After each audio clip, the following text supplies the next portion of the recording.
Bom dia a todos, a paz do Senhor Jesus. Glória a Deus, bom estarmos juntos aqui. Nos últimos dias estive lá na Vila Medeiros, participando lá também, comunhando com os irmãos da Efrata, da Ágape. Semana passada a Solange veio aqui ministrar a palavra e hoje ela está lá na Vila Medeiros ministrando. E prove ao Senhor estar eu aqui hoje com os irmãos, com amigos, amém? Glória a Deus. Antes de ministrar a palavra, deixa eu falar algo para você, bem rápido. Nós estamos diante de um cenário mundial de notícias alarmantes, né? E que tem gerado uma certa ansiedade em muitas pessoas, um alarme e uma atenção, não só agora no país, nosso país, mas nas questões mundiais, né? Então, há uma situação que o mundo inteiro está enfrentando com relação a essa enfermidade do coronavírus, e eu quero dar uma breve mesmo palavra com relação a isso, como nós pensamos e devemos ver isso, não é? Nós precisamos, primeiro, como cidadãos que somos, cooperar com as coisas que o governo nos instrui no sentido dos deveres, dos básicos deveres, né? Então, quando o governo diz que nós precisamos ter cuidados com relação à higiene, com relação a lavar mãos, com relação ao espirro, à tosse, enfim, as coisas que você já tem ouvido, nós não podemos ficar indiferentes dizendo, olha, não, nós somos crentes lavados no sangue de Jesus e crente não fica doente. Eu digo, crente fica doente, como não? Que é isso?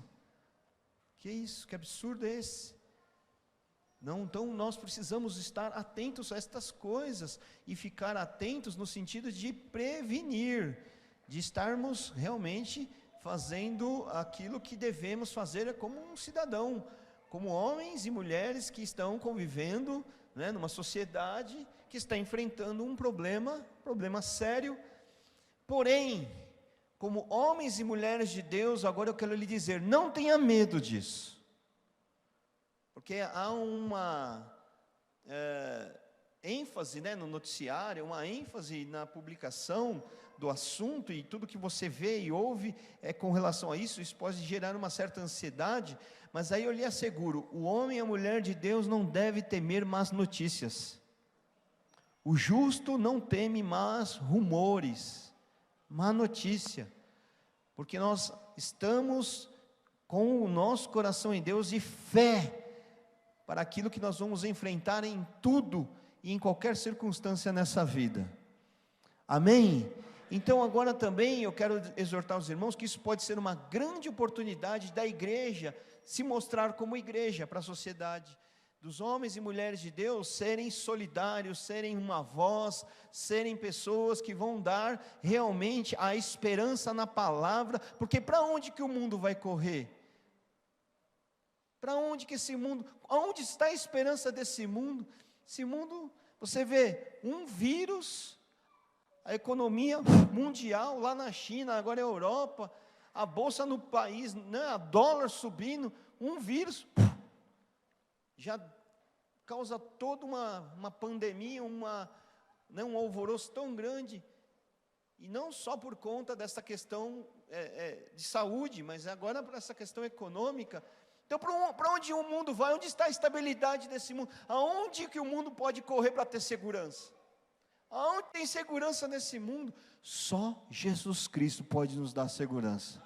Só fé, só o Senhor pode nos dar segurança. Então isso pode se tornar uma voz para o mundo, uma voz para mim e para você, amém? Então fala aí para o irmão que está do seu lado, você e a sua casa estão cobertos com o sangue de Jesus, e o Senhor teu Deus vai te guardar em toda essa situação, em nome de Jesus, amém, amém.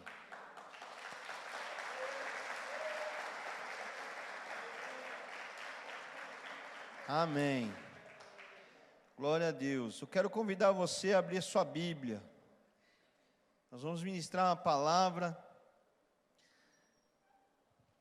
que o Senhor colocou no meu coração está em Lucas 24, versículo 13, o texto que eu convido você a ler comigo.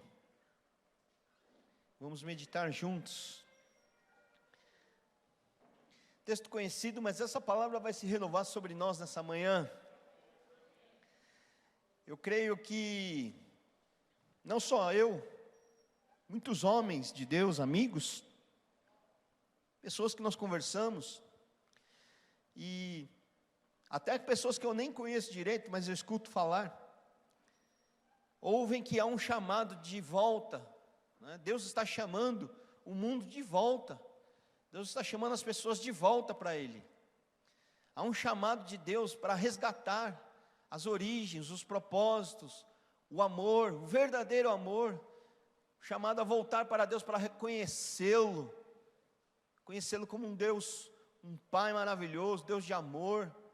Então há um chamado de Deus para voltar para a simplicidade, para voltar às origens, para voltar à essência, porque nós buscamos muitas coisas, construímos muitas coisas, criamos vários caminhos, e muitas vezes nós estamos cheios de si, cheios de tantas situações, e a gente acaba vendo que em um determinado momento na vida, a gente se vê tão pesado, cansado, frustrado, e aí nós vemos alguém nos chamando: olha, volta,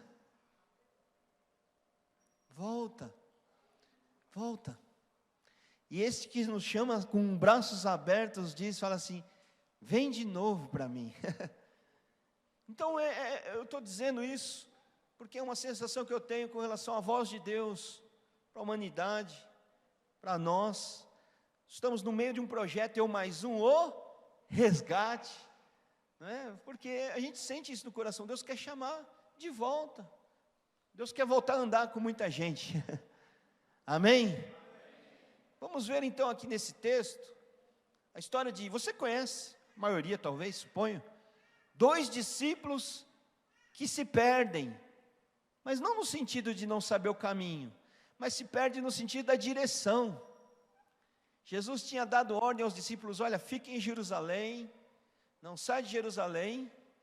E estes 2, a Bíblia fala que eles, além de sair de Jerusalém, estavam indo para mais longe, cada vez mais longe, se perdendo, longe. Então vamos ler o texto.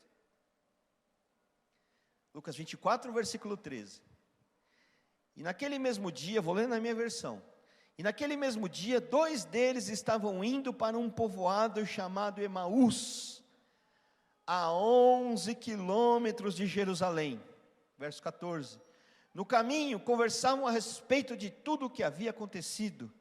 E enquanto conversavam e discutiam, o próprio Jesus se aproximou e começou a caminhar com eles. Mas os olhos deles foram impedidos de reconhecê-lo, mas não ouviram. Olha que interessante, o que está acontecendo aqui? Jesus havia sido crucificado, Pedro já havia negado Jesus, Judas já tinha o traído, já tinha ido lá cometer o suicídio. Algumas versões, alguns teólogos dizem que ele não morreu enforcado, e eu acredito também, conforme a palavra, que ele foi se enforcar, mas não morreu enforcado.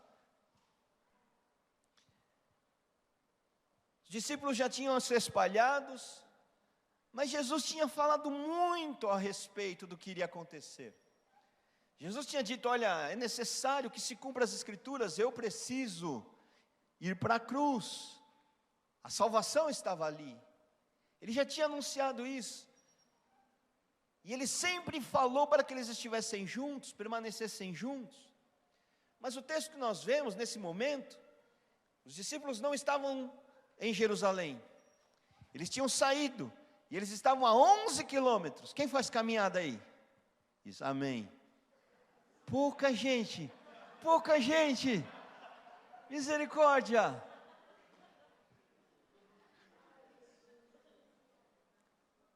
Mas quem já andou 5 quilômetros? Não vou falar correr, né? Mas tem gente que corre aí, hein? A Alessi corre, cadê a Alessi? A Alessi é da corrida, hein?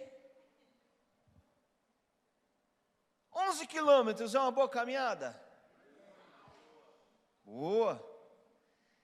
Quantos quilômetros que eles estavam de Jerusalém? É perto ou longe?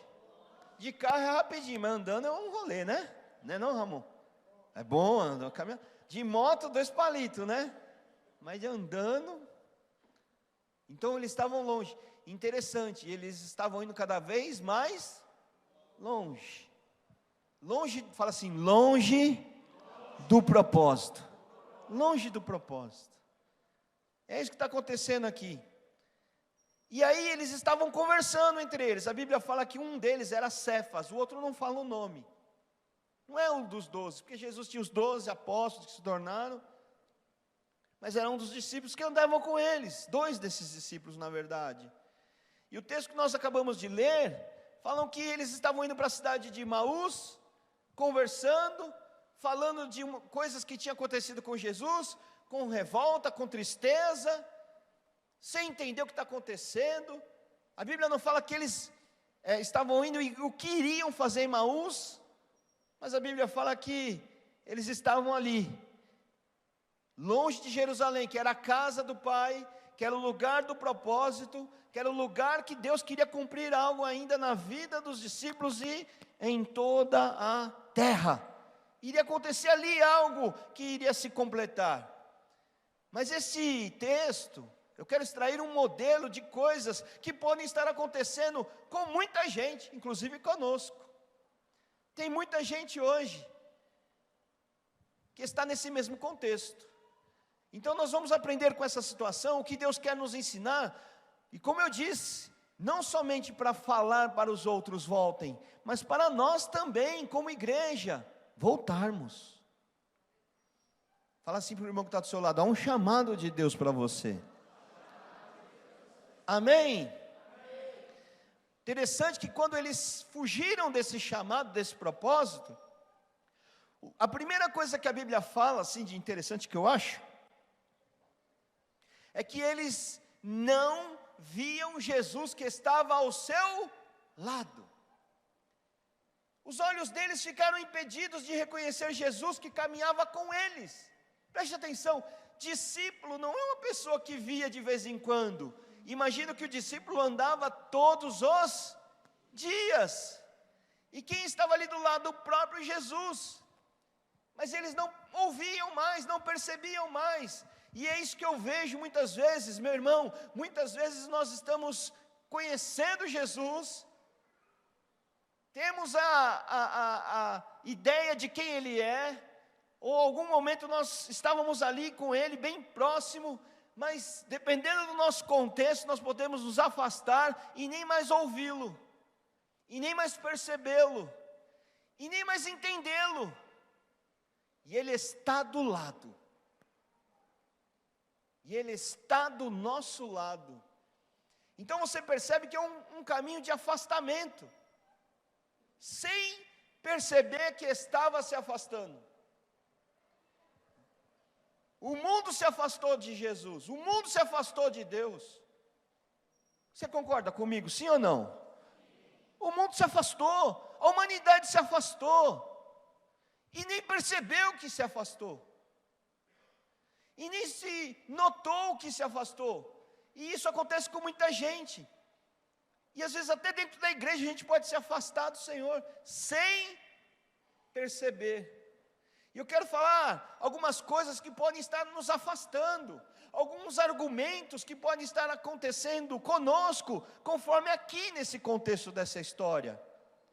Olha só o que estava aqui em evidência, verso 17, alguém leia para mim, por favor, por gentileza, até o verso 18.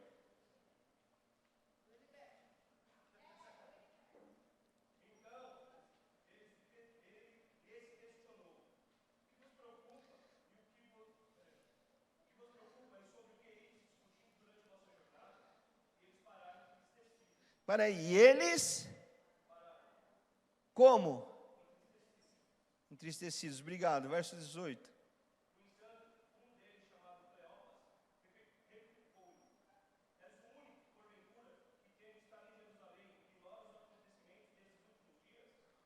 Olha só, então vamos perceber algumas coisas que estão acontecendo com esses discípulos, que pode estar acontecendo comigo e com você. que pode estar nos afastando de Deus, sem perceber. E que isso também acontece com muita gente, que não é só que está na igreja, que está perto, está longe também da igreja e longe de Deus. Olha a primeira coisa que você percebe, quando Jesus pergunta, o que está acontecendo, o que vocês estão discutindo, ou seja, o que está no seu coração? A Bíblia fala que eles param, olham para Jesus sem saber que era Jesus, e com os rostos, com o rosto, com o semblante, como que estavam eles? Tristes. Fala assim comigo, a tristeza tem afastado muitas pessoas. Tristeza.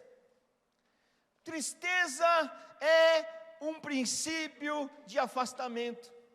As pessoas, quando se entristecem, uma das tendências é se afastar. E esses dois discípulos de Jesus, a Bíblia fala que eles estavam com tristezas, eles estavam caminhando o seu caminho com tristeza dentro do seu coração. Havia uma dor que impediam de ver Jesus. Havia uma tristeza que impedia de ver Jesus do lado. E assim se faz a tristeza muitas vezes, quando entra no coração de uma pessoa, e começa a dominar e permanecer e ficar no coração. A tristeza não nos deixa ver Jesus. Interessante que todo mundo passa por tristeza nessa vida, porque tristeza faz parte da vida. Todo mundo passa pelo dia mau, todo mundo passa pela tristeza, todo mundo passa pela decepção. Só que aquela pessoa, aqueles dois discípulos, aquela tristeza era mais forte do que a experiência que eles tiveram com Jesus, era mais forte do que o conhecimento que eles tinham de Jesus. A tristeza é uma força muito forte no coração de uma pessoa. E se ela dominar o coração de uma pessoa, com certeza essa pessoa se afasta, não só de outras pessoas, não só da família, mas de Deus, mas do Senhor. Então, aquelas lembranças dos milagres, aquelas lembranças da voz de Jesus, aquela dor que eles traziam dentro deles, aquele sentimento de angústia, fustigou. E eu falo para você, tem muita gente, aqui não, que olha para o Senhor Jesus e fala assim, agora é só alegria. Que busca o Senhor e fala assim, agora entreguei minha vida para Jesus, estou vindo na igreja, e é uma mensagem triunfalista, e o evangelho realmente da cruz, não é triunfalista no sentido, olha, tudo é vitória, tudo é bênção, tudo é prosperidade, tudo é, agora você é vencedor, agora você vai arrebentar, agora você vai crescer, agora você vai, não, porque no mundo nós teremos aflições, e muitas vezes esse evangelho foi pregado com uma mensagem triunfalista, falando, olha, agora você fica rico com Jesus, agora você vai ficar famoso com Jesus, agora você vai ter tudo que você quer com Jesus, e você percebe que andando com Jesus, vai chegar um momento que a coisa vai ficar apertada, estreita, e a dor muitas vezes vai bater no coração. E aí o discípulo não sabe lidar com isso, a pessoa não sabe lidar com a frustração. Eu digo isso para você, porque amor e dor andam juntos. Amor e dor andam juntos. Eu quero falar para você, propor para você uma reflexão. Casar é fácil ou é difícil? Difícil? Vai sábado lá no cartório do Curuvi, quanta gente está casando? Casar, meu irmão, você vai lá no cartório, leva 2 testemunhas, dá o nome, dá o RG, marca a data, chega lá no dia, assina o papel, casou. Casar é mole. E aí quando se começa o casamento, um relacionamento de aliança, a pessoa idealiza assim, casei para ser feliz, e casei com o meu príncipe encantado, casei com a minha princesa encantada, e nunca vou passar nenhum tipo de dor, de tristeza, de decepção, e eu vou viver o meu sonho encantado. O que vai acontecer? certamente irá se frustrar e se decepcionar, porque a vida não é assim. Casar é fácil, permanecer casado que é o desafio. Porque na jornada do relacionamento vai ter dor, tristeza, decepção. E se a pessoa não souber lidar com isso? O que a tristeza vai fazer? Vai levá-lo para cada lado, longe. A tristeza separa pessoas. E eu quero dizer para você, ninguém na nossa sociedade, muito se ensinou pelo triunfalismo, mas pouco se ensinou a enfrentar a dor. Quando a coisa dá errado. Porque nós precisamos aprender a lidar com isso, porque nisso nós permaneceremos. E qual era a tristeza que estava no coração daqueles dois? Porque eles tinham uma expectativa com Jesus. Eles achavam que Jesus iria ser o salvador de Israel, que iria destruir o império romano, que iria libertá-los, porque ele falou, ele era o meu salvador, ele era o meu libertador, e agora ele morreu, e aquilo que aconteceu foi terrível, porque o sistema religioso da época foi injusto, foi incapaz de entender aquilo que Jesus veio fazer, então eles estavam tristes. Fala isso para o seu irmão que está do seu lado. Hoje Jesus, Ele está aqui, do seu lado, e Ele veio dizer para você, vim buscar você, e vou curar essa tristeza aí.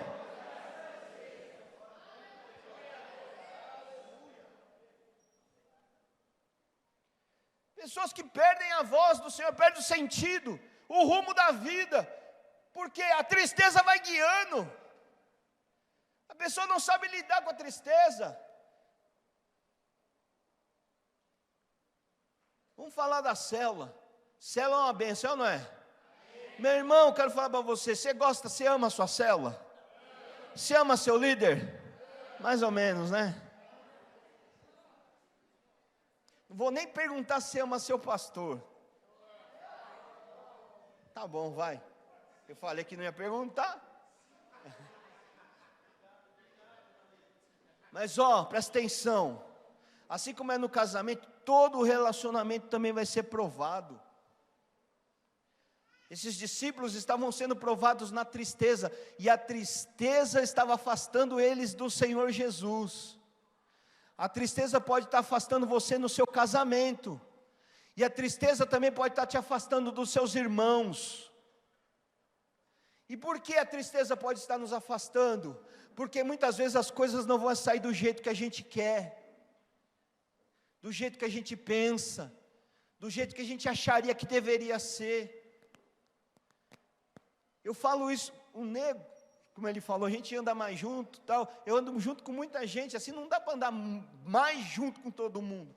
Mas tem algumas pessoas, e eu sempre falo, a pessoa chega assim e fala, Madão, você é da hora, você é amadão, hein? Você é da hora. Eu falo assim, você vai falar amadão até o dia que eu pisar no seu calo, eu quero ver você me chamar de amadão. Até o dia que você se frustrar comigo. E às vezes as pessoas estão na célula, enquanto estão comendo coxinha, tomando Coca-Cola, dando tapinha no ombro, falando, nossa, você é a coisa mais linda do mundo, você é a coisa mais maravilhosa que aconteceu no meu coração, aquela célula é o melhor lugar do mundo, mas quando dá tudo errado, quando as coisas saem do seu controle, quando as coisas te frustram, quando as coisas te decepcionam, quando você está triste, eu quero ver para onde você vai.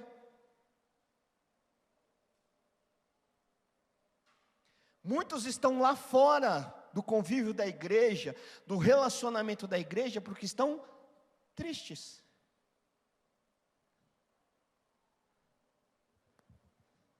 Fala assim para o seu irmão, nós precisamos aprender a lidar com a tristeza. E sabe por que a gente fica triste? Porque não saiu do meu jeito. Porque eu me decepcionei.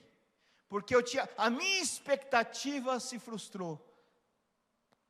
Olha a segunda coisa que aconteceu. A primeira é a tristeza, olha a segunda, verso 19 e 20. Quem pediu para o Heliberto falar, que leia agora, por favor. Por gentileza. 19 e 20. Olha. Pode ir.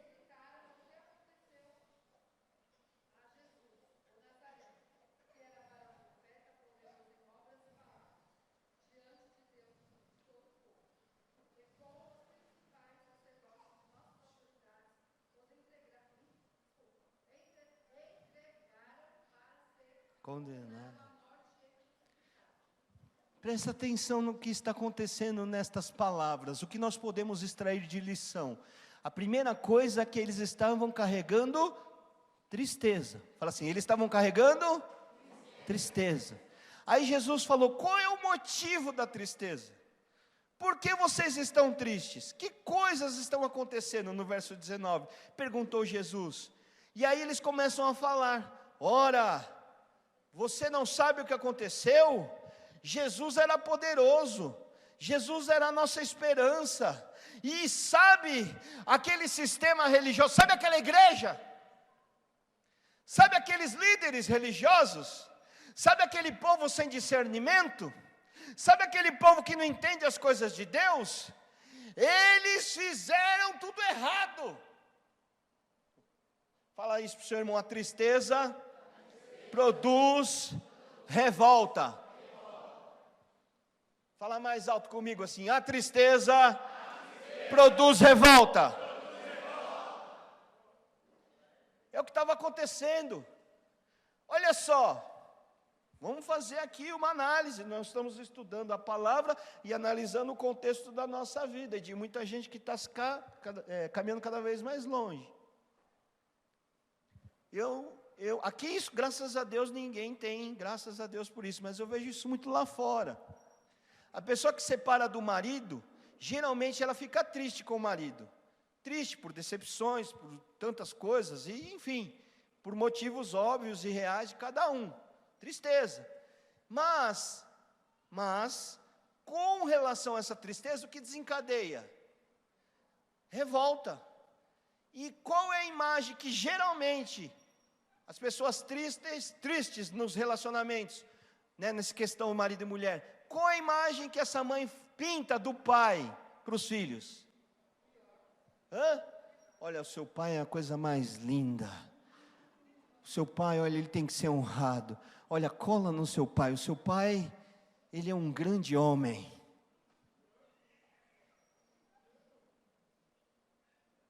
A gente dá risada, mas essa tristeza produz uma revolta tão grande. E aquilo, como nós começamos a olhar com o coração de revolta, a imagem do outro, ou a imagem daquela situação, a revolta é terrível, e a tristeza produz em nós revolta, e no caso deles, eles estavam tristes, porque eles estavam agora revoltados com o sistema religioso da sua época. Não estavam revoltados? Sim ou não? Meu irmão, e a Bíblia fala que quando Jesus falava com eles, o coração ardia. E era um ardor daquela presença. E tem muita gente que, eu não estou falando que não ama mais o Senhor, que não está mais apaixonada pelo Senhor. Eu não estou falando que quem não vem na igreja ainda não tem o coração ardendo.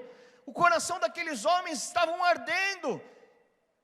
Mas lá no fundo eles se sentiam abandonados, porque cadê Jesus? Muita gente que está revoltada não se sente mais pertencente àquele propósito, àquele contexto, e se sente abandonado. A revolta nos isola, a revolta nos leva para longe. A revolta nos impede de perceber a presença de Jesus, e essa dor da revolta, ela nos traz uma incompreensão agora de quem está conosco, que nunca nos abandonou. Vocês estão entendendo o que pode ser uma grande cilada dentro do nosso coração? quando a gente enfrenta a pressão na vida, na família, na igreja, no mundo, pode ser uma coisa que vai distorcer propósitos em nosso coração. A revolta cega a pessoa, irmão. Pessoa revoltada fica cega, perde o juízo, perde a compreensão, só vê o defeito. Vou fazer mais uma pergunta para o irmão aqui. Fazer uma pergunta. Vou escolher alguém aqui para fazer uma pergunta. Marquinhos, posso fazer uma pergunta para você? Não sei se você já viu alguma pessoa revoltada, ou se você conhece alguém que se revoltou com alguma situação, né? Mas alguém revoltado só vê virtude ou só vê defeito?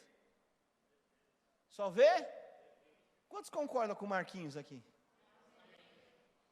A pessoa que está revoltada, ela não vê mais nada de bom. Ela só vê problema, só vê defeito. Uma pessoa revoltada no relacionamento, ela só vê o defeito.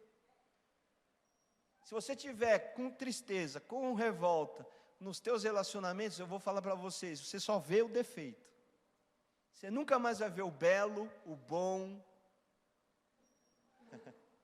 o que edifica, o que constrói. E isso nos faz afastar cada vez mais. Por quê? Tristeza e revolta é por conta da decepção, da angústia. Fala isso para o seu irmão, só Jesus tem tudo que você precisa. Fala assim, eu não tenho tudo que você precisa. Fala assim, o seu casamento não tem. Os seus relacionamentos não tem. Fala assim, até a igreja não é perfeita. Não tem tudo que você precisa. Mas Jesus, que está do nosso lado, tem tudo que você precisa. Fala assim, e com Ele, você nunca vai se frustrar.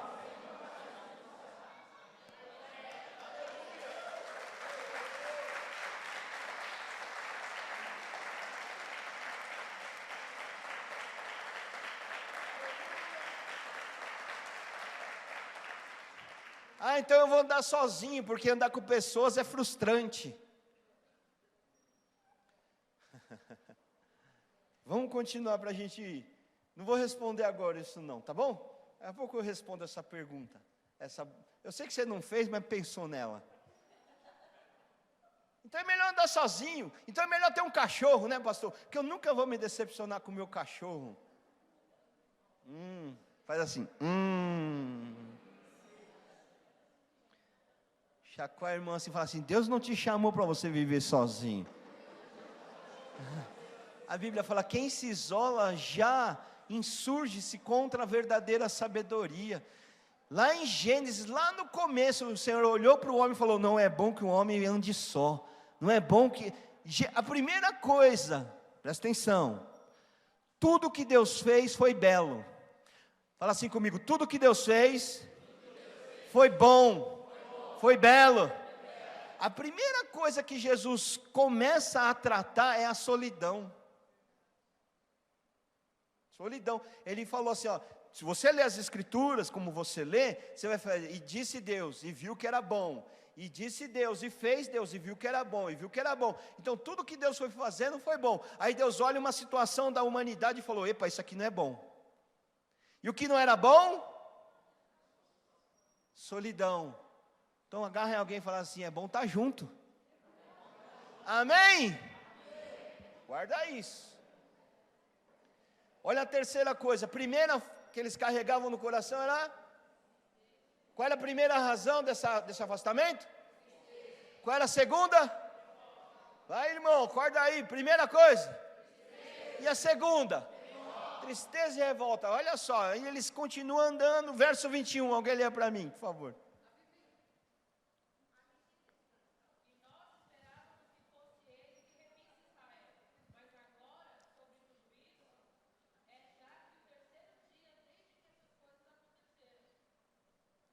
Presta atenção, olha o que eles estão dizendo é o que está no coração, porque a boca fala o que está cheio.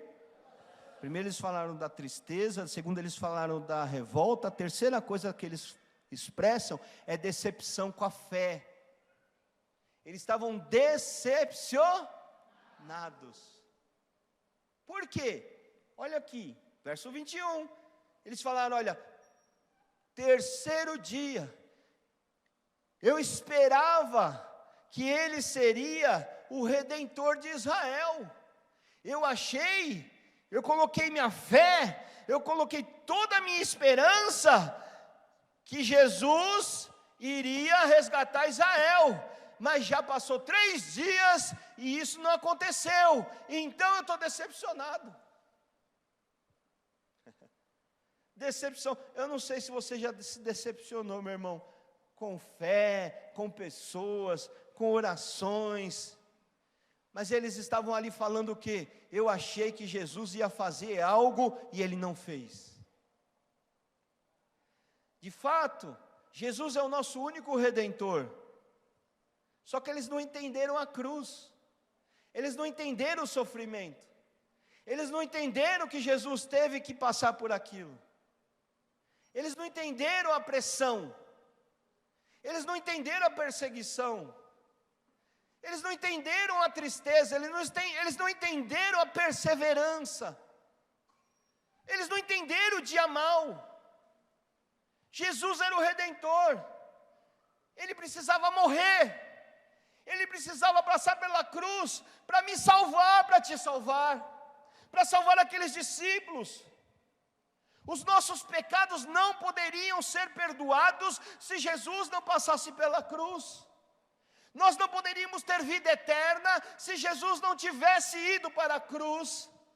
Nós não teríamos o Espírito Santo de Deus se Jesus não tivesse enfrentado a dor da cruz, o preço da cruz, o sacrifício da cruz. E ele disse, eu irei para a cruz, mas eles não entenderam a mensagem da cruz. Eles não entendiam, porque eles colocaram a esperança em Jesus, segundo a expectativa do seu coração, segundo aquilo que eles achavam que Deus deveria fazer. Muitas vezes nós olhamos para Jesus e queremos nos relacionar com Ele, só buscando aquilo que nós queremos que Ele faça. Isso vai te frustrar. Se você casa querendo que o seu marido faça tudo aquilo que você quer, você vai se frustrar.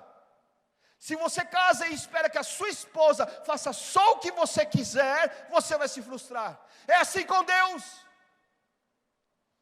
Porque a vida não é assim.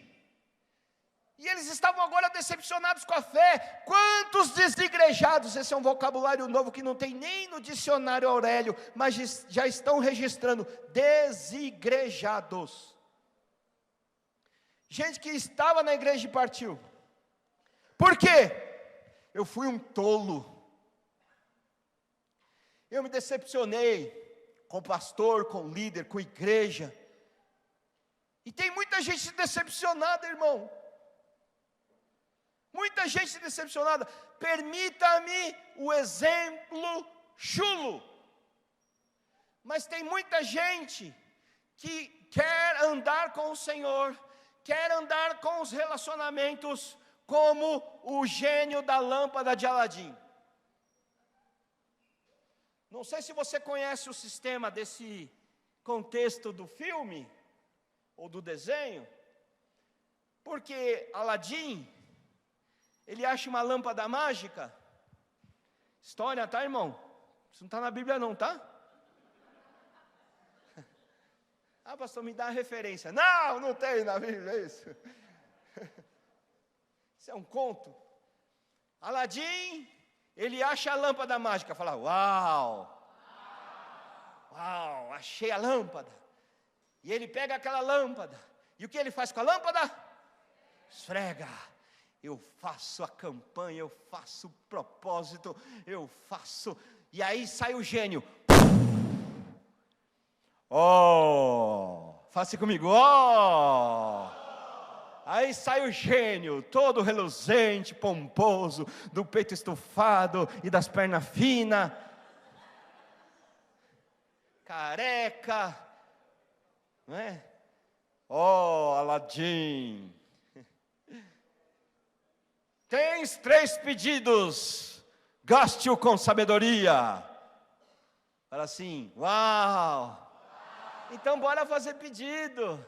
Então bora fazer pedido. Então olha, Jesus, eu quero ficar rico. Então Jesus, eu quero casar com uma mulher bonita, que me ame e que queira namorar todo dia. Jesus, eu quero influência, eu quero muitos bens, eu quero muitas coisas. E Jesus não é cheio de lâmpada, coisa nenhuma.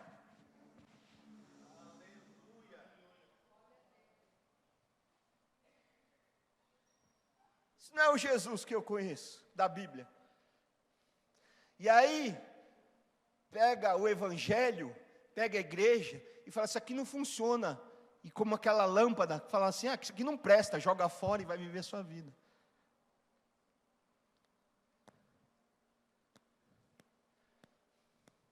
Pensa que o evangelho e Jesus é como uma lâmpada. Fala bem tranquilo para o seu irmão, fala assim, não é assim não, irmão. Por isso tem muita gente decepcionada com a fé.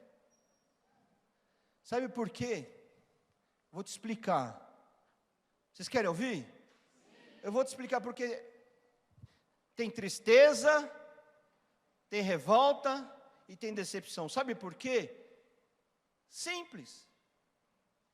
Porque nós ainda somos senhores das nossas vidas. É o meu desejo, é o meu anseio, é a minha expectativa, é o que eu quero. Pensa, quer resolver isso? Jesus tem que ser o Senhor das nossas vidas. Fala isso para o irmão que está do seu lado. Se Jesus, de verdade, for o Senhor da tua vida, acabou a decepção. Assim, mas se você quiser ser o Senhor da sua vida será uma confusão. Olha, queridos, o Evangelho é Jesus no centro, é Jesus sendo o Senhor, é Jesus dizendo para os discípulos, olha, eu vou passar pela cruz, eu os deixarei, mas eu voltarei, espera. É o Jesus que fala assim, olha, não se dissolvam, não se espalhem, fiquem em Jerusalém até que toda a palavra se cumpra. É o Jesus que dá a palavra, e que se eu estou vendo os meus sonhos, as minhas expectativas não sendo correspondidas, eu tenho um Senhor, e eu confio nele, e eu sei que a boa, perfeita e agradável vontade dele conduz minha vida, porque eu estou entregue a ele. Alguém que tem Jesus como Senhor vai se decepcionar? Meu irmão, se eu entreguei a minha vida para Jesus, Ele é o meu Senhor. Se eu estou prosperando, Ele é o meu Senhor. Se eu estou em dias de escassez, Ele é o meu Senhor. Se eu estou com saúde, Ele é o meu Senhor. Se eu enfrento uma enfermidade, Ele é o meu Senhor. Se eu estou livre, Ele é o meu Senhor. E se eu estou preso, Ele é o meu Senhor. Se as coisas saíram conforme o desejo do meu coração, Ele é o Senhor. Mas se frustraram os meus planos, Ele é o Senhor. Se eu estou vivo, Ele é o Senhor. Se eu estou morto, Ele é o Senhor. Jesus tem que ser o Senhor das nossas vidas, para tudo e por tudo.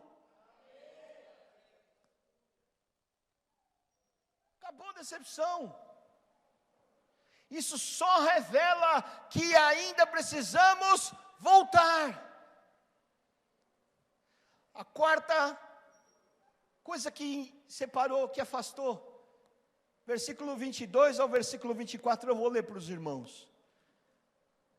Algumas das mulheres entre nós, eles dizendo para Jesus, olha, algumas mulheres do nosso meio, elas não deram um susto, elas foram de manhã bem cedo lá no sepulcro, dizendo isso ao homem, né, porque eles não entenderam que era Jesus, e elas falaram para nós o seguinte no verso 23, que o corpo dele não estava lá. E sabe o que aconteceu? Elas voltaram, e elas falaram, olha, eu estou tendo uma visão de anjos. Elas disseram que os anjos falaram para ela: Jesus está vivo. Verso 24: e alguns dos nossos amigos e companheiros foram também lá ao sepulcro, e encontraram tudo exatamente como as mulheres tinham dito, mas não os viram. Sabe o que eles estavam falando para Jesus? Eles estavam dizendo: olha, vieram nos dar um testemunho, falaram: olha, aconteceu um milagre, aconteceu algo tremendo, aconteceu algo extraordinário. Eu ouvi um testemunho dizendo: olha, tem esperança. Eu ouvi alguém dizendo: olha, tem jeito. Eu ouvi alguém dizendo: olha, tem solução. Mas você quer saber? Eu não acredito. Eles estavam agora incrédulos. Fala assim comigo: incredulidade. Olha só o que a tristeza faz. Tristeza traz revolta, tristeza traz decepção, tristeza trouxe incredulidade, e eles não estavam nem acreditando mais num testemunho. E para que aquele testemunho chegou no ouvido deles? Para dar esperança, mas a incredulidade não deixa mais ter esperança. Alguém pode chegar do lado e falar assim: olha, Jesus está vivo, tem esperança, tem jeito, tem solução. Isso é só um tempo, é só uma fase, vai passar, vai ter saída, vai ter um escape, as coisas mudam, as estações mudam. Essa situação é uma estação de choro, você tem que aprender a lidar com ela, mas tem esperança para você. Sabe por quê? Tem esperança para mim. Jesus está vivo, Ele ressuscitou, e Ele me ressuscitou. Eu vi a vida de Jesus. A pessoa olha e fala assim: ah, acredito nisso não.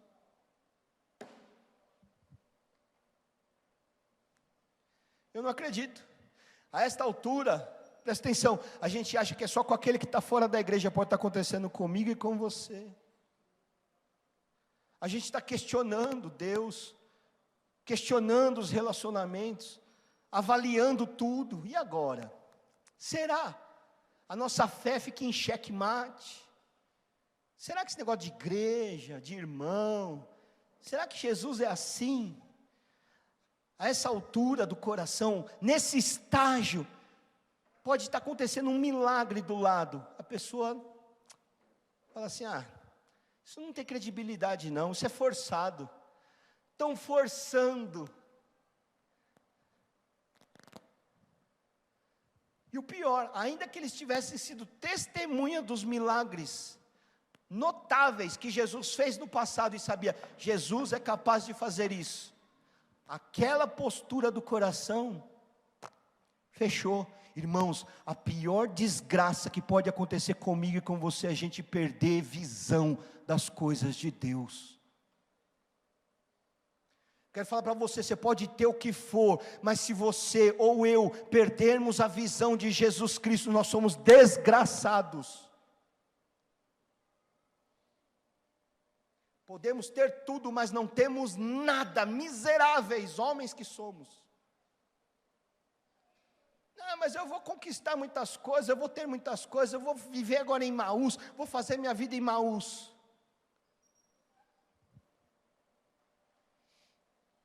Sabe por que eles estavam assim?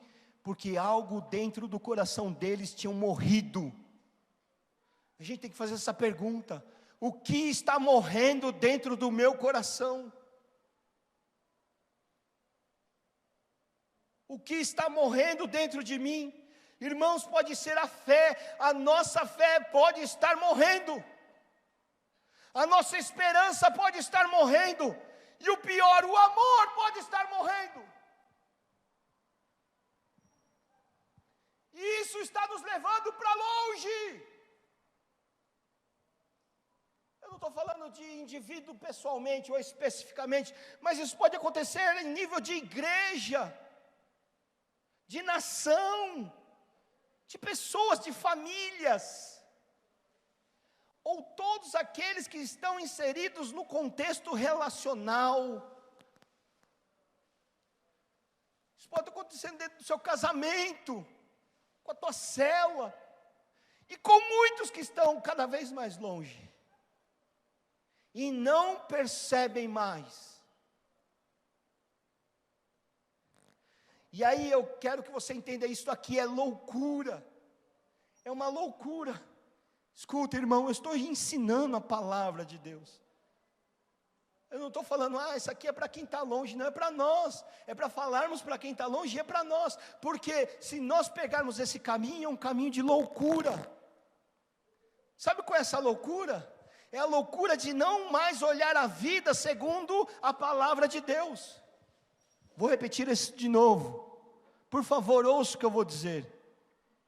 A vida que é vivida sem a perspectiva da palavra de Deus é loucura. Verso 25, eles estavam fazendo isso. 26 e 27, vou ler com você. Olha o que Jesus disse para aqueles discípulos. Olha o que Jesus está dizendo para mim e para você. Ele lhes disse, Jesus, como vocês custam a entender? Como vocês estão demorando? Nécio significa tolos. Quanta loucura!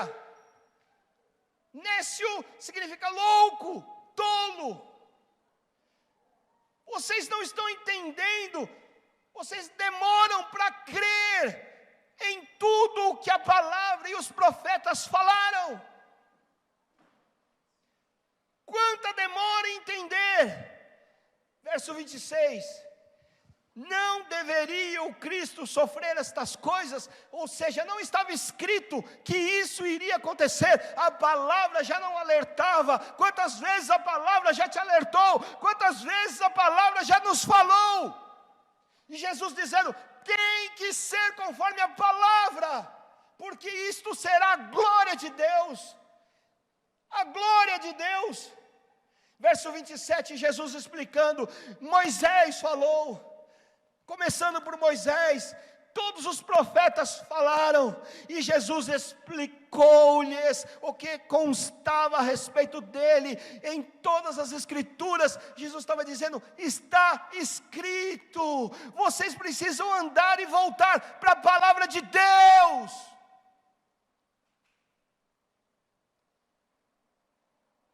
Só que eles perderam essa revelação da palavra. Escuta, quem perdeu a revelação da palavra, perdeu a revelação da vida. Ou seja, não consegue mais entender o propósito de Deus e nem a sua própria vida. Não entende mais a palavra e a sua vida, sabe como se torna? Ingovernável, incontrolável e conforme os seus próprios destinos. Ouça bem isso, eu quero encerrar essa palavra, mas eu quero profetizar, não somente na rede Kadosh ou no Vida no Altar, mas eu quero liberar com você uma voz para a igreja na terra. Eu quero liberar uma voz profética, ouçam bem isso, guarda bem isso. Há um plano de Deus maior do que os teus planos. Há um plano de Deus maior para a igreja, há um plano de Deus maior para as famílias, há um plano de Deus maior para as nossas vidas. A cruz tinha um propósito, aquele momento de incerteza, de aparente derrota, de aparente sofrimento, de aparente dor, ele tinha um propósito. Jesus não foi derrotado na cruz aconteceu a maior vitória de todos os séculos, de todos os tempos. A cruz foi a nossa grande vitória, o maior triunfo de Jesus, nós recebemos pela vitória dele na cruz, aleluia. E muitas vezes nós não estamos entendendo o processo de esperar, o processo de permanecer, o processo de enfrentar a dor, mas tem glória, tem vida, tem propósito de Deus para você. Nós precisamos voltar a eles, nós precisamos voltar. É tempo de voltar, é tempo que o Senhor Jesus está no nosso caminho, como daqueles dois profetas, daqueles dois discípulos, e Jesus estava ali por quê? Fala assim, ele não abandonou os discípulos. Toca no seu irmão, ele não está aqui para te julgar, para te condenar, ele está aqui, do seu lado, te chamando de volta.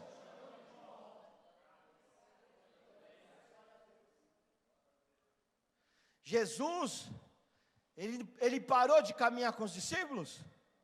Não, Aonde que ele estava? Aonde que ele estava, Plínio? Lá junto, do lado. Sabe, meu amado, a gente pensa que vai chegar no lugar sem nenhum tipo de dor, que a gente vai chegar bem, mas Jesus está falando aqui: eu vim restaurar a esperança, e eu estou levando você de volta. Oh, aleluia, levanta a sua mão para o céu. Espírito Santo, abra os nossos olhos espirituais nessa manhã. Espírito Santo, deixa Jesus tratar as feridas da nossa alma.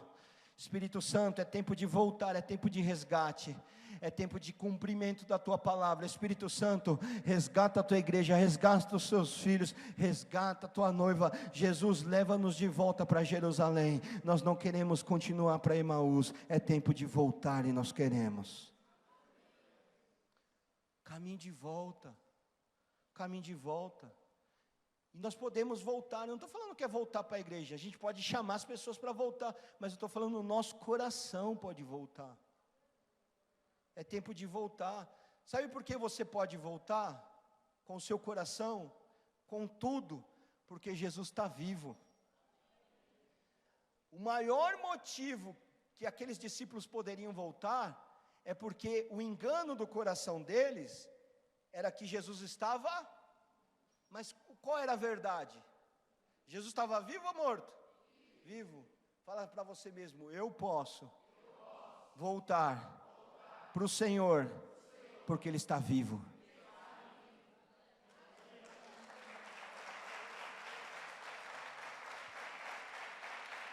É o maior motivo. Está vivo e está do seu lado. Está vivo. Sabe, meu amado, e como Jesus cura? Vou encerrar a palavra falando só como Jesus vai nos curar. Sabe como Jesus curou? Sabe como Jesus nos cura? Fala assim: com coisas simples, Jesus vem me curar. Às vezes a gente acha assim: eu vou fazer agora a campanha das 7 semanas da libertação, da quebra de corrente e dos laços malignos e do jugo de Satanás. Eu vou fazer agora um preço, vou pagar um preço, eu vou fazer. A gente cria tantos sistemas, mas Jesus é simples. Fala assim: Jesus é simples. Sabe como Jesus curou e como Jesus vai nos curar hoje, agora? Com coisas simples. Sabe o que Ele faz? No verso 29, olha a cura quando acontece, quando Jesus aparece, quando as escamas caem, quando a gente volta. Verso 29, mas eles insistiram muito com ele: fique conosco, pois a noite já vem e o dia já está quase findado. Olha o que ele faz. Então ele entrou para ficar. Fala assim: tem que estar junto. Fala assim: a comunhão restaura toda a vida que está no Senhor. A comunhão é a resposta. O inimigo quer te afastar da comunhão, e Jesus quer te trazer de volta. E sabe o que ele faz? Vamos continuar. Entrou com eles para ficar com eles, verso 30. E eles estavam fala assim, mesa. Fala assim, comunhão e mesa. Quem gosta de comunhão e mesa aqui? Fala assim: Jesus está nisso. Isso é complexo demais para você? Ou é simples demais? Então, comunhão e mesa. Então sentou-se com eles à mesa. E o que ele pega na mão? Pão. Levanta o pão, dá graças a Deus e parte o pão. E dá o pão. Olha só que coisa simples, irmão. Olha como Jesus está curando. Jesus está falando: tá bom, vamos estar juntos. Vamos estar agora à mesa. Jesus pega um pão. Ele levanta aquele pão. Aqueles discípulos, eu imagino: opa, eu sei quem faz isso. Quem pega o pão assim? Jesus partiu o pão dando graças. Pai, te dou graças por esse pão. Ele disse: uau, eu sei quem faz isso. Jesus, no partir do pão, Ele dá o pão para os discípulos. Partir do pão. E eu imagino no meu coração, eles começaram a ver: é Jesus que faz isso. Eu sei quem faz isso. Eu conheço essa linguagem. É a linguagem do amor, é a linguagem do relacionamento, é a linguagem da comunhão. A linguagem da comunhão eu conheço, Jesus ensinou isso. Ele pegou o pão, ele partiu, e enquanto ele dava o pão e partia o pão, aqueles corações daqueles 2 discípulos foram abertos, e eles viram: é Jesus! É Jesus! Verso 31, então os olhos deles foram abertos, e reconheceram, e ele desapareceu. Irmãos, eu quero dizer para vocês, onde está a cura, é a gente voltar para a comunhão, é a gente insistir com a comunhão. Graças a Deus, aqui não tem isso não, tá? É lá do outro núcleo, lá em cima, lá o pessoal é terrível. Jesus, vim falar mal lá do núcleo Vila Medeiros, aquele pessoal, só Jesus na causa, porque aí o pastor fala assim: irmãos, vamos fazer comunhão, vamos sentar na mesa, vamos partir o pão. Lá tem gente que fala assim: esse negócio de comunhão é mó chato, tem que fazer mesmo, pastor, esse povo aí, ó, eu levo Coca-Cola, o outro leva Dolly, e aí o pior, ele quer tomar a minha Coca, e ele quer que eu tome a Dolly dele. Esse negócio de comunhão aí, ó, juntar panela, esse negócio de comunhão é zoado, pastor. Graças a Deus que não tem nenhum líder que fala assim: isso é um fardo para mim, viu? Isso é um fardo.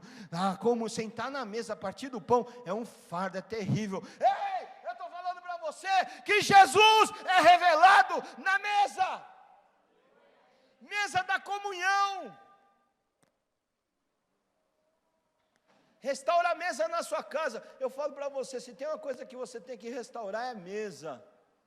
Tem mesa na sua casa? Põe tua família lá. Não dá para ter todo dia, mas pega um dia, todo mundo olho no olho, ora junto, graças a Deus, parte o pão e conversa olho no olho. Nestas coisas simples, Jesus aparece. Eu vou falar para você, vir no culto é bom. Vir no culto é bom. Você vai ouvir umas palavras dessas, umas cajadadas dessas. Vai vir uns karatê desses, uns kung fu. Eita, uns confrontos desses. Mas eu vou falar para você, vale mais um encontro de mesa, um encontro de comunhão, do que 10 cultos. Vem no culto, vem no culto. Não deixa de vir na ceia, não deixa de vir no culto, mas valorize a mesa. Pega a ceia, nós vamos partir o pão agora. Fica de pé, irmãos.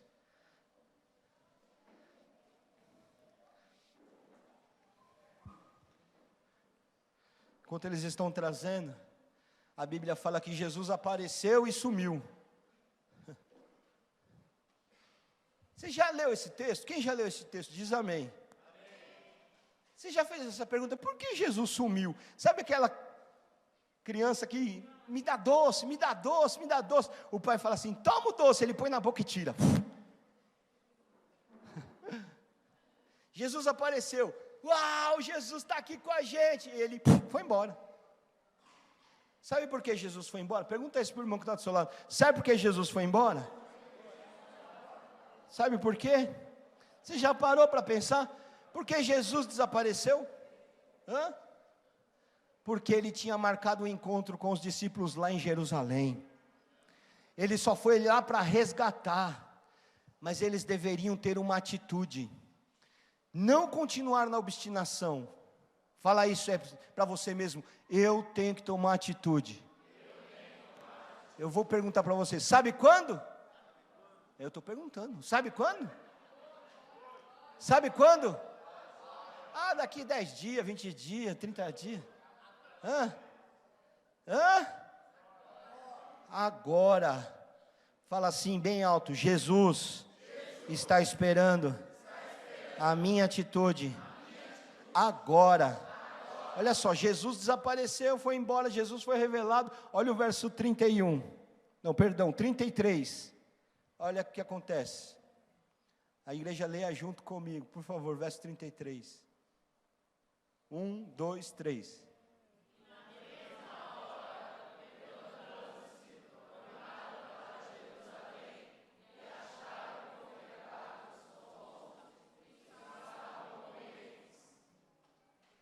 E na mesma hora voltaram. Quem tem que voltar? Nós. Para casa, para o propósito, para Jesus, para os irmãos, para a comunhão, porque tem um propósito lá em Jerusalém. Aí eles voltaram. E voltaram como? Tristes, desanimados, com revolta, com rejeição. Como que eles voltaram? Como que você acha?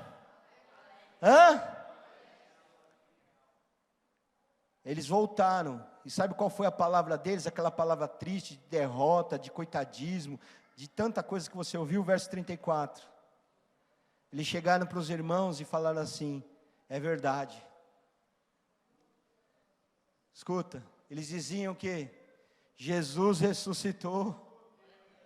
É verdade. Por quê? Ele apareceu. Eu vi Jesus. Então os dois contaram o que tinha acontecido no caminho, verso 35. E como Jesus fora reconhecido por eles quando partia o pão. Aleluia. Feche seus olhos, põe a mão no seu coração. Senhor Jesus, obrigado pela tua palavra. Nós somos esses peregrinos que muitas vezes se perdem nos caminhos dos pensamentos, das justificativas, dos questionamentos. As nossas vidas e os nossos pensamentos, principalmente as nossas emoções, elas não são confiáveis. Nós não podemos pautar nossa vida confiando em nossas emoções. Elas nos sabotarão. Mas o Senhor não fará isso. O Senhor foi buscar aqueles 2 discípulos e o Senhor tem buscado a tua igreja. O Senhor tem levantado homens e mulheres nesta geração, neste lugar, para voltar e permanecer. O Senhor foi naquele lugar para resgatá-los, e nós cremos que este é um tempo de resgate. É um tempo de voltarmos com Cristo ressuscitado, a buscarmos as coisas simples, a voltarmos à simplicidade da vida, mas a simplicidade aonde o Senhor é revelado, a voltarmos a anunciar o teu evangelho com paixão, assim como aqueles 2 voltaram.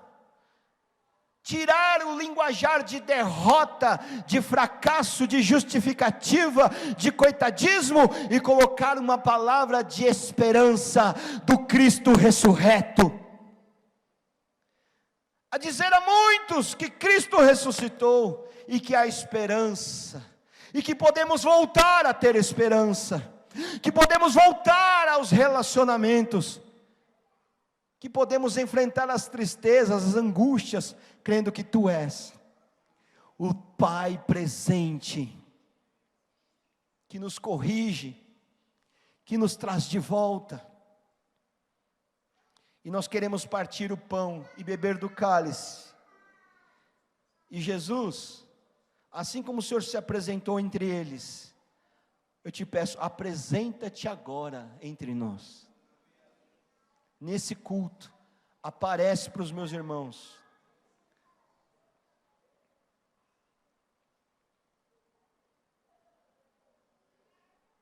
Pode servir a ceia. Eu vou pedir por favor um pouquinho de respeito. Quem é esse que vem Pode servir. nos abraçando? Quem é esse que vem nos constrangendo com o olhar? Ele é tão sábio. Diaconia, por favor, fique lá atrás, alguém, por favor. Ele é tão manso. Cuida dos Presta atenção aqui, verso 36.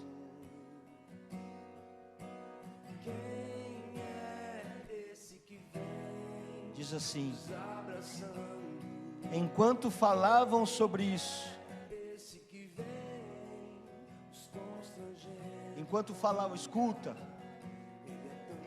enquanto eles falavam sobre a vida de Jesus, naquele encontro, que nem o nosso aqui, o próprio Jesus apresentou-se entre eles e disse-lhes: paz seja convosco.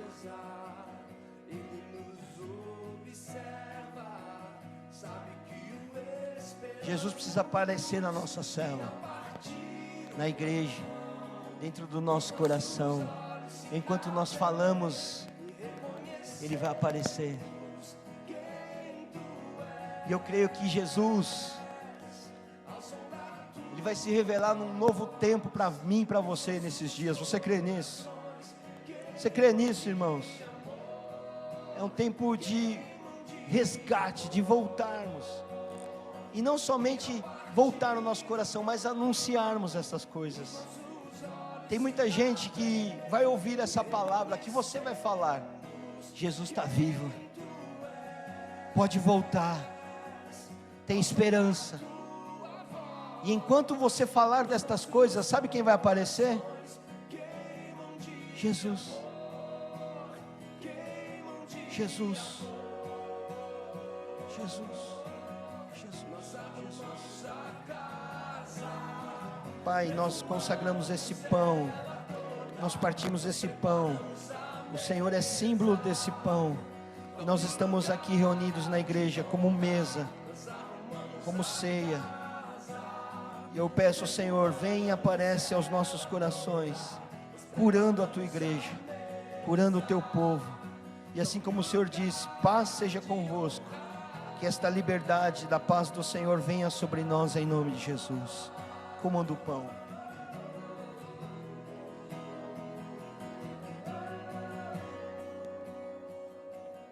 Ele entrou em casa, Ele está na mesa, Ele nos observa, sabe que o esperamos.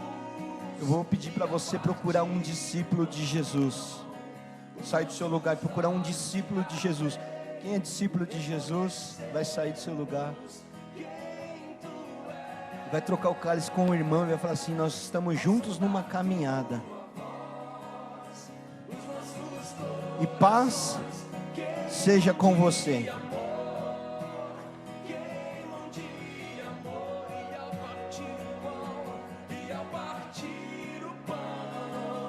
Façam as pazes, façam de novo a paz. Paz, restaura a paz,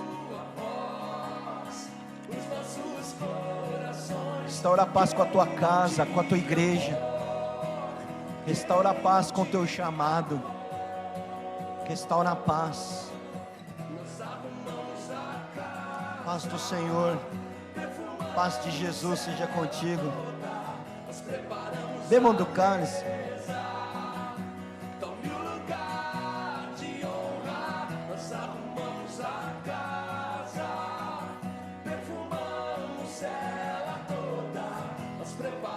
Igreja, esteja em oração.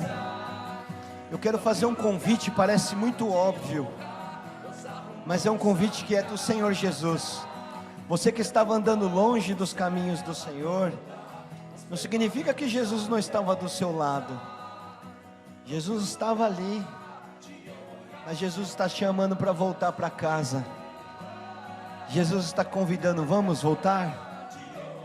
Você que quer voltar para o Senhor, você que estava andando longe, quer restaurar a sua jornada, quer restaurar os seus caminhos, quer voltar para Jesus Cristo, quer entregar a tua vida como Jesus sendo o Senhor e Salvador. Eu quero te convidar a você sair do seu lugar. Vem aqui rapidamente, eu quero orar por você. Vem aqui rápido, rápido. Volta hoje. Volta hoje, volta hoje. Volta hoje, entrega a sua vida hoje. Volta hoje.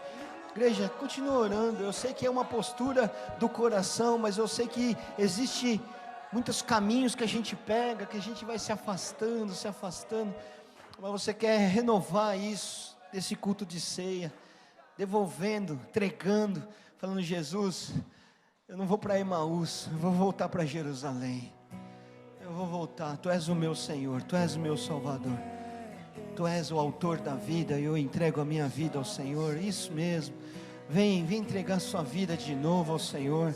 Põe a mão no seu coração. Eu quero convidar você, na presença do Senhor, feche os seus olhos. Você vai orar e você vai falar isso, Ele vai ouvir a oração do seu coração. Você vir aqui à frente é só um gesto, é uma postura. Assim como aqueles homens levantaram-se imediatamente, é uma atitude igual a tua, de se levantar e vir. É um sinal dizendo: Jesus, eu estou voltando. Com os teus olhos fechados, com os teus olhos fechados, pedir para algum diácono acompanhar, o líder de célula acompanhar os irmãos. Digam assim comigo, você que está aqui à frente, repita assim comigo. Digam assim: Senhor Jesus, obrigado, porque o Senhor não desiste de mim. O Senhor está ao meu lado. E muitas vezes eu não percebi. Os meus olhos, os meus ouvidos estavam fechados. Mas hoje eu ouvi o Teu chamado. E eu me levanto para voltar ao Teu chamado. Voltar ao Senhor. Com o meu coração, com a minha vida, eu estou retornando ao Teu propósito. Peço que o Senhor me perdoe, porque o Senhor não veio me condenar, o Senhor veio me perdoar e me reconciliar com a sua casa, com os meus irmãos, com o Teu governo. Portanto, Jesus, estou aqui em Tua presença, declarando: Tu és o meu Senhor, que ressuscitou dentre os mortos para perdoar os meus pecados. E porque o Senhor vive, eu entrego a minha vida em Tuas mãos. Vamos orar por eles, estendam as mãos. Querido Deus e Pai, nós oramos pelos nossos irmãos. Nós oramos pelos nossos irmãos. Nós oramos e declaramos que em nome de Jesus Cristo, o poder do Espírito Santo volta, a cura volta, a vida volta, a alegria volta, a esperança volta. Nós declaramos que a comunhão será restaurada. E assim como o Senhor iluminou os olhos e o coração dos discípulos, ilumina os olhos e o coração dos Teus filhos. Ilumina os olhos e o coração dos Teus filhos. Guia os caminhos. Assim como o Senhor liberou paz, nós liberamos a paz do Senhor. Nós liberamos a paz do Senhor para os homens, homens de paz, homens que encontram o propósito, mulheres de paz, mulheres que encontram o propósito da vida, a alegria da vida, a restauração da vida. Nós liberamos pelos nossos irmãos. Nós Te agradecemos, Senhor Jesus. Louvado e bendito é o Teu nome. Aleluia, aleluia. Glória a Deus. Bem-vindo de volta. E que Jesus Cristo traga graça, vida e um poder restaurador para todas as coisas. E é assim que a casa do Pai recebe vocês. Olhe para a igreja. Nós preparamos a mesa, tome o lugar de honra. Nós arrumamos a casa, perfumamos ela toda.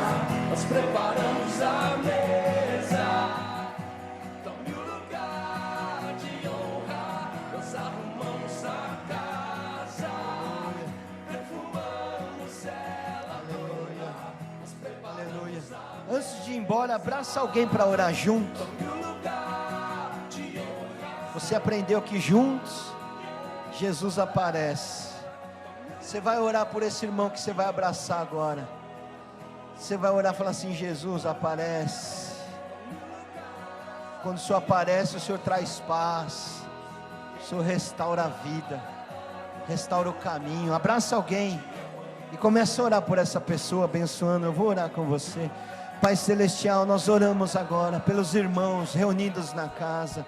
O Senhor está aqui, e o Senhor está aqui entre nós, e a Tua presença, Senhor, restaura, a Tua presença traz vida, a Tua presença traz renovo, traz restauração, Tua presença é cura, Tua presença na comunhão, alinha a nossa vida, os corações. Então eu quero lhe pedir, oh Pai, em nome de Jesus, abençoa a vida dos meus irmãos, não somente restaurando os caminhos, mas restaurando os propósitos, restaurando a alegria, a paz, a esperança, a fé. Eu abençoo a sua vida, eu declaro que você não andará perdido, desviado, sem direção, mas o Senhor que ilumina os nossos caminhos, os nossos passos, nos guiará em toda a verdade, e nos ensinará todas as coisas no Espírito Santo de Deus. Eu declaro saúde, eu declaro alegria, paz ao seu coração, esperança e fé com as dificuldades, perseverança para lutar e permanecer, e que o Senhor ilumine os nossos pensamentos, em nome de Jesus. Paz do Senhor sobre nós. Vai na graça e na paz do Senhor Jesus. Dá um abraço no seu irmão. Deus te abençoe. Aplauda ao Senhor.